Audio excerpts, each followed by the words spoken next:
सहनाववतु सहनौ भुनक्तु सह वीर्यं करवावहै तेजस्विनावधीतमस्तु मा विद्विषावहै। ओम शांति शांति शांति। भाग दो सत्यात प्रकाश षष्ठम समुल्लास महर्षि दयानंद सरस्वती कृत। अध्ययन कर रहे हैं हम सभी प्यारे भाइयों बहनों, आप सभी को सादर सप्रेम नमस्ते।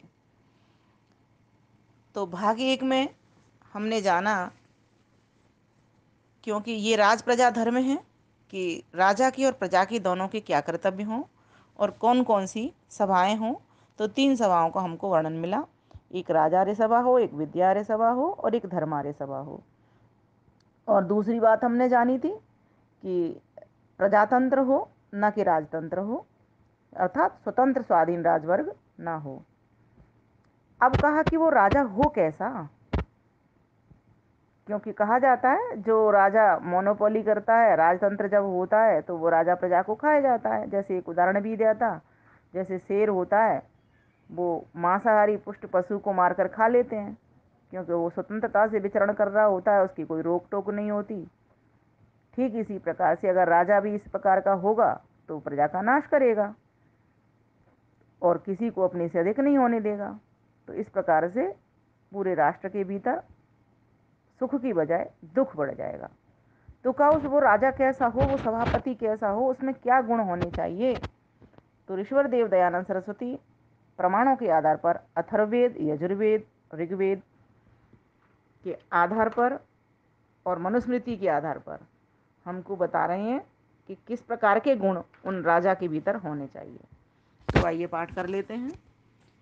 इंद्रो जयाति न पराजयाता अधिराजो राजसूराजयातई चकृत्य ईड्यो वन्द्यश्च उपसद्यो नमस्यो भवेह नमस्यो भवेह।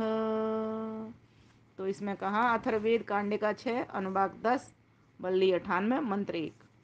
हे मनुष्यों, जो इस मनुष्य के समुदाय में इंद्र परम ऐश्वर्य का कर्ता शत्रुओं को जयाति जीत सके, न पराजयति जो शत्रुओं से पराजित न हो। जो सब मनुष्यों में ऐसा राजा हो कि जो सब मनुष्यों के समुदाय में से ऐसा व्यक्ति का चुनाव किया जाए जो शत्रुओं को जीतने वाला हो, शत्रुओं से हारने वाला नहीं हो। राजाओं में सर्वोपरि विराजमान प्रकाशमान हो, सभापति होने को अत्यंत योग्यता उसके भीतर हो, प्रशंसनीय गुण कर्म स्वभाव युक्त हो, सत्करणीय हो, समीप जाने और शरण लेने योग्य हो, सबका माननीय हो, उसी को सभापति राजा करें, अर्थात उसी को राजा बनाया करें जिसके भीतर ये उपरोक्त गुण हों। अर्थात शत्रुओं को जीतने वाला हो, शत्रुओं से दबने वाला ना हो, न हारने वाला हो। और सभी व्यक्तियों के भीतर जितने भी मनुष्य समुदाय हैं उसमें सबसे अधिक योग्यता उसके भीतर अपने राजकाज की रक्षा करने की हो, सर्वोपरि हो, अर्थात उसमें जो एक राजा के भीतर गुण होने चाहिए वे सारे हों, सब उसकी प्रशंसा करते हों, सब उसको चाहते हों कि हाँ ऐसा राजा हमारा होना चाहिए, उसके गुण कर्म स्वभाव अच्छे हों, प्रशंसनीय हों, अर्थात धार्मिक हो वो राजा, याज्ञिक हो वो राजा, परोपकार के कामों को करने वाला हो, अपने राष्ट्र को शत्रुओं से बचाने वाला हो, इसको और सरल शब्दों में कह सकते हैं, और सत्कर्णीय शुभ कर्मों को, अच्छे कामों को करने वाला हो, और जो कोई उसके पास जावे शरण लेने के लिए तो उसको शरण देने वाला हो, निर्धन की भी पुकार सुनने वाला हो, अर्थात सबका माननीय हो, उसी को राजा बनाया करें। अब यजुर्वेद क्या कहता है, एक वेद के आधार पर ही नहीं कहते, हमारे वेदों के भीतर ये ऐसे बहुत सारे मंत्र भरे पड़े हैं, चुन चुन करके लाए हैं। इससे पता लगता है महर्षि दयानंद सरस्वती का ज्ञान कितना है, कितने उन्होंने स्वाध्याय किया है, कितना उन्होंने वेदों को पढ़ा है। इमं देवा असपत्नं सुबध्वं महते क्षत्राय महते ज्येष्ठाय महते जानराज्याय इंद्रस्य इंद्रियाय इंद्रस्य इंद्रियाय। तो इसमें कहा गया है, हे विद्वानों, हे राज प्रजाजनों, तुम इस प्रकार के पुरुष को बनाओ, चुनो। बड़े चक्रवर्ती राज्य, सबसे बड़े होने, बड़े बड़े विद्वानों से युक्त राज्य पालने और परम ऐश्वर्युक्त राज्य और धन के पालने के लिए सम्मति करके सर्वत्र पक्षपात रहित पूर्ण विद्या विनय युक्त सबके मित्र सभापति राजा को सर्वाधीश मान के सब भूगोल की शत्रु रहित सब भूगोल को शत्रु रहित करो। अर्थात ऐसा राजा बनाओ कि जिसके भीतर ये गुण हो। ये यजुर्वेद का भी हमको प्रमाण मिल रहा है कि जो जिसकी योग्यता, जो राजा के नियमावली है, अर्थात जो राजा का धर्म होता है, जो राजा का कर्तव्य होता है प्रजा की रक्षा करना, जिस भी तरीके से हो सकती है न्याय सम्मत, ऐसे राजा को चुनो। और जो राजा पक्षपात रहित हो, जैसे राजा विक्रमादित्य हमारे देश के भीतर हुए, और पूर्ण विद्या विनय युक्त, जिसके भीतर ज्ञान भी हो। ज्ञान सिर्फ ब्राह्मण के लिए ही नहीं है, क्षत्रिय के लिए भी हो। उसको अपना पूरा सेना का, शस्त्रों का, शास्त्रों का सारा ज्ञान पता होना चाहिए, किस प्रकार से प्रजा की रक्षा करनी है, किस प्रकार से अपना देश बचाना है। और साथ ही साथ विनम्रता से भी भरा राजा हो। जैसे भगवान कृष्ण, जैसे भगवान राजा राम, उनके बारे में कहा जाता है, दैहिक दैविक भौतिक तापा, राम राज्य काहू नहीं व्यापा। ऐसे हमारे देश के राजा हुए हैं, और ऐसे ही राजा हों। तो वही लिख रहे हैं यहाँ पर महर्षि दयानंद सरस्वती यजुर्वेद के प्रमाण से कि पूर्ण विद्यावान हो। भगवान राम, भगवान कृष्ण अपने गुरुकुल में पढ़े थे गुरु जी से। भगवान कृष्ण गुरु सांदीपन से पढ़े थे, भगवान राम गुरु वशिष्ठ से पढ़े थे। तो इस प्रकार से उन गुरुजनों से पढ़े थे वो, तो इस प्रकार की विद्यावान भी हों और विनम्रता से भी भरे हों। जो विद्यावान होता है वही विनम्रता से भरता है। जो वृक्ष झुक जाता है, जो वृक्ष फलों से लद जाता है वही झुक जाता है। लगे वृक्षों में फल ज्यों ही, झुके सब डालियां उसकी। तो इस प्रकार का हमारा विद्वान राजा हो, और साथ ही साथ विद्वान के साथ साथ विनम्रता से भी भरा हो, अहंकारी ना हो। नहीं तो अहंकार तो पतन पे, जैसे रावण भी राजा था लंका का, लेकिन वो पतन को प्राप्त हुआ। क्यों? क्योंकि उसके भीतर मैं भरा हुआ था, अहंकार भरा हुआ था। भगवान राम ने, हम सुनते हैं कि रावण को मारा, लेकिन उससे पहले तो उसके अहंकार ने उसको मार दिया, उसकी मैंने उसको मार दिया। तो आगे कहा कि सब भूगोल को ऐसा राजा चुन करके शत्रु रहित करो। फिर एक प्रमाण दे रहे हैं, वो ऋग्वेद मंडल का प्रथम सूक्त 39 मंत्र संख्या 2। स्थिरावसन्त्वायुधा पराणुदेवीडूत प्रतिष्कभे युष्माकमस्तु तविषि पनीयसी मामर्त्यस्य मायिनः मामर्त्यस्य मायिनः। इसमें कहा गया है कि ईश्वर उपदेश करता है कि हे राजपुरुषों, तुम्हारे आयुधा, आयुध कहते हैं अस्त्रों को, आग्नेय आदि, जिसमें से अग्नि निकलती है। अब ये बम कह लेंगे आज की भाषा में, परमाणु बम जो होते हैं। फिर कहा शतग्नि, शतग्नि कहते हैं तोप को। भुषुंडी, भुषुंडी कहते हैं बंदूक को। फिर कहा धनुष्वाण, तो सभी जानते हैं। असी, तलवार को कहते हैं। आदि शस्त्र, मतलब तुम्हारे अस्त्र और शस्त्र, बम आदि। और ये जो ऊपर के जो शस्त्र हाथ में जो लगे, हाथ वाले शस्त्र, और ये सूक्ष्म अस्त्र जो फेंक करके दागे जाते हैं, ये सभी अस्त्र और शस्त्र शत्रुओं के पराजय करने और रोकने के लिए प्रशंसित और दृढ़ हों। हाँ, हमारे पास सिर्फ शास्त्र ही नहीं हो, शस्त्र भी हों, अस्त्र भी हों। क्योंकि किसी भी रक्षा के लिए अकेले शास्त्रों से काम नहीं चलेगा। शास्त्रों को भी वो उठा ले जाएंगे, जो शत्रु वर्ग है वो, जब तक हमारे पास शस्त्र नहीं होंगे। और शस्त्र और शास्त्र भी तभी सुरक्षित हैं जब हमारे पास शक्ति होगी। इसलिए राजा कैसा हो? राजा पूरा अस्त्र शस्त्रधारी हो। इसीलिए हम देखते हैं ना अपने राजाओं के पास धनुष बाण और हाथ में, कृष्ण के हाथ में क्या था, सुदर्शन चक्र, और उनके हाथ में क्या, भगवान राम के हाथ में धनुष बाण।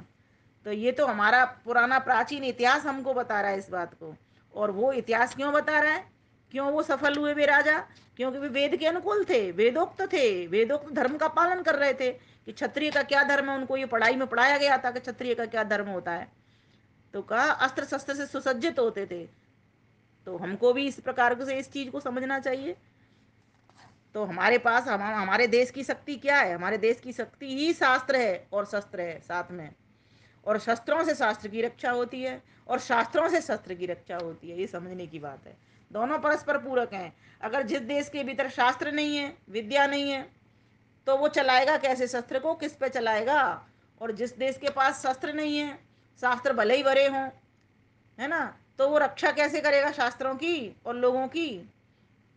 तो यहाँ पर यही बता दिया गया कि राजा कैसा हो, उसके पास ये सब कुछ चीजें हों, अस्त्र शस्त्र से सुसज्जित हो वो, और प्रशंसित हो, अर्थात उसमें इतना साहस हो, सूरवीर हो। हम तो मंत्र भी बोलते हैं ना, आ ब्रह्मण ब्राह्मणो ब्रह्म वर्चसी जायताम, आ राष्ट्रे राजन्य शूर ईशव्योति व्याधि महारथो जायताम। शूरवीर महारथी ऐसे हमारे देश के राजा हों, ऐसे पुत्र हों हमारे देश के, ऐसी संतानें हों, तब जाकर के देश बचेगा। और फिर कहा तुम्हारी तबिशी कहते हैं सेना को, पनीयशी कहते हैं प्रशंसनीय अस्तु होवे, जिससे तुम सदा विजयी होवे, और तुम्हारी सेना भी तुम्हारी जैसी हो, राजा जैसी ही हो, उसका मंत्रिमंडल भी वैसा ही हो, सैनिक वर्ग भी वैसा ही हो।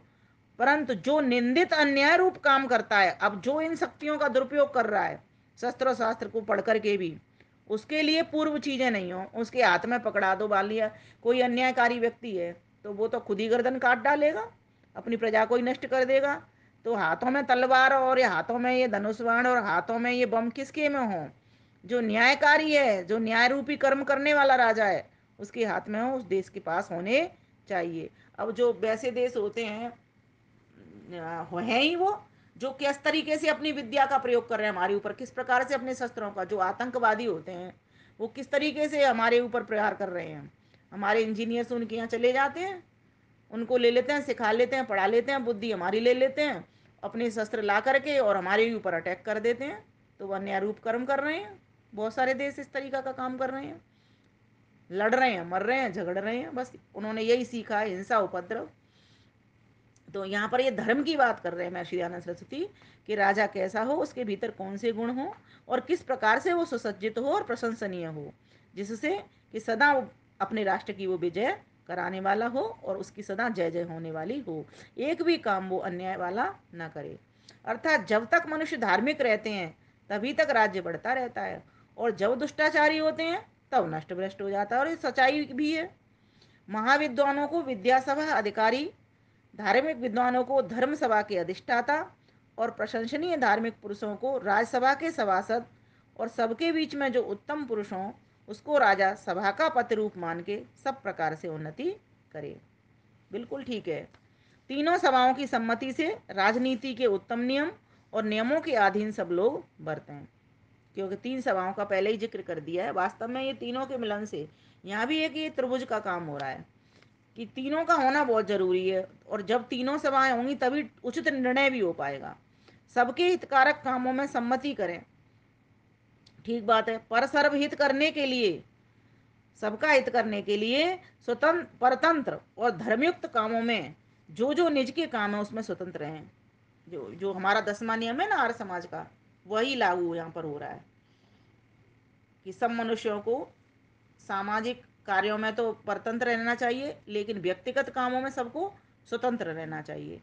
तो यहाँ तो सामाजिक कार्य है तो यहाँ पर परतंत्र रहना चाहिए और धर्मयुक्त रहना चाहिए। और जो निज के अपने काम होते हैं उसमें तो व्यक्ति स्वतंत्र होता ही है। तो ये यहाँ पर आज बता दिया हमको। तो आज के लिए हम इतना ही करते हैं, फिर आगे चलेगा उस सभापति के गुण कैसे हों। चलिए इसको भी ले लेते हैं, चलो कोई नहीं, आगे बढ़ते हैं। फिर उस सभापति के गुण कैसे हों। इन्द्रानिलयमार्काणामग्नेश्च वरुणस्य च चन्द्रवित्तेशयोश्चैव मात्रा निर्हृत्य शाश्वतीः, मात्रा निर्हृत्य शाश्वतीः। तो इसमें कहा गया वह सवेश राजा अर्थात सभा का ईश, सभा का भगवान कौन होता है? राजा। इंद्र विद्युत के तुल्य शीघ्र ऐश्वर्य करता। वो राजा कैसा हो? विद्युत के समान। इंद्र यहाँ पर विद्युत को कहा है, विद्युत के समान शीघ्र ऐश्वर्य करता है। और इंद्र का तो अर्थ ही होता है जो शत्रुओं का दमन करता है, जो जिसके पास ऐश्वर्य है, ये इंद्र के अर्थ होते हैं। तो ऐश्वर्य का करता हो अर्थात ऐश्वर्य को बढ़ाने वाला हो। और वायु के समान कैसा हो? प्राणवत प्रिय, जैसे सबको वायु पसंद है, वायु अच्छी लगती है, वायु नहीं चल रही हो तो व्यक्ति बेचैन हो जाता है। और दूसरी बात, हृदय की बात को जानने हारा हो। तीसरी बात कही, यम पक्षपात रहित न्यायाधीश के समान बरतने वाला हो। ठीक बात है। और फिर कहा सूर्य के समान कैसा हो? तो न्याय, धर्म, विद्या का प्रकाशक, अंधकार अर्थात अविद्या अन्याय का निरोधक हो। जैसे सूर्य के जो गुण धर्म है उसके अनुकूल बरतने वाला हो। और ये जो सूर्य शब्द आया ना, इसीलिए सूर्यवंशी राजा हमारे देश के भीतर हुए थे। ये सूर्य के नियमों का पालन करने वाले, अग्नि के समान दुष्टों को भस्म करने वाला भी हो। और वरुण के समान, बांधने वाले के समान, दुष्टों को अनेक प्रकार से बांधने वाला भी हो। और चंद्रमा के समान चद आह्लादने, श्रेष्ठ पुरुषों को आनंद आह्लाद देने वाला भी हो। और धनाध्यक्ष के समान कोषों का पूर्ण करने वाला सभापति होना चाहिए। तो कैसा कैसा हो? तो सभी जितने भी प्रकृति के तत्व हैं उनके अनुसार बता दिया यहाँ पर। और धनाध्यक्ष के समान सब धन के भंडार भरने वाला भी हो, मतलब कोई कमी ना रहे उसके देश में। तो हमारा राजा कैसा होना चाहिए? इंद्र के समान, वायु के समान, अग्नि के समान, यम के समान, सूर्य के समान, है ना, वरुण के समान, चंद्रमा के समान और धनाध्यक्ष के समान होना चाहिए। तभी हमारे राष्ट्र में सुख शांति समृद्धि का वास होगा।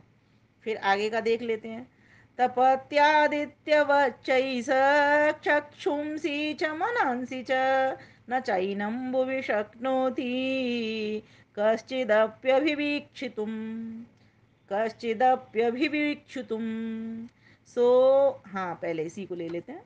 जो सूर्यवत प्रतापी, सबके वाय और भीतर मनों को अपने तेज से तपाने हारा, जिसको पृथ्वी में करणी दृष्टि से देखने को कोई भी समर्थ न हो। हाँ, इतना बलशाली हो, इतना प्रभावशाली हो, इतना ओजस्वी हो, इतना तेजस्वी हो, जैसा कि सूर्य होता है।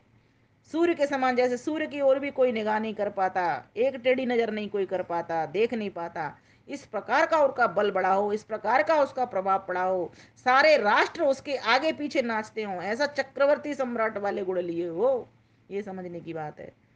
सूर्यवत, सूर्य के समान प्रतापी हो, सबके वाय और भीतर के मनों को अपने तेज से तपाने हारा हो, और जिसको पृथ्वी में करनी दृष्टि से देखने को भी कोई समर्थ ना हो, कोई टेढ़ी नजर भी ना कर सके, कोई कड़ी नजर भी ना कर सके।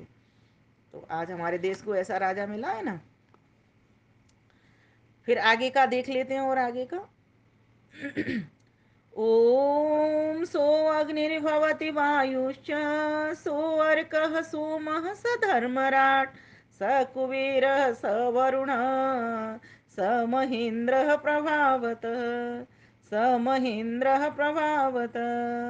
और जो अपने प्रभाव से अग्नि, वायु, सूर्य, सोम, धर्म प्रकाशक, धनवर्धक, दुष्टों का बंधन करता, बड़े ऐश्वर्य वाला होवे, वही सभाध्यक्ष, सभा सभेश होवे। सभेश सभा का ईश, सभापति। सभेश इसलिए कहा गया क्योंकि सभा के ऊपर है और सभा का ध्यान रखने वाला है, सभा को नियम नियमावली में, धर्म कर्म में चलाने वाला है, इसलिए सभा का ईश।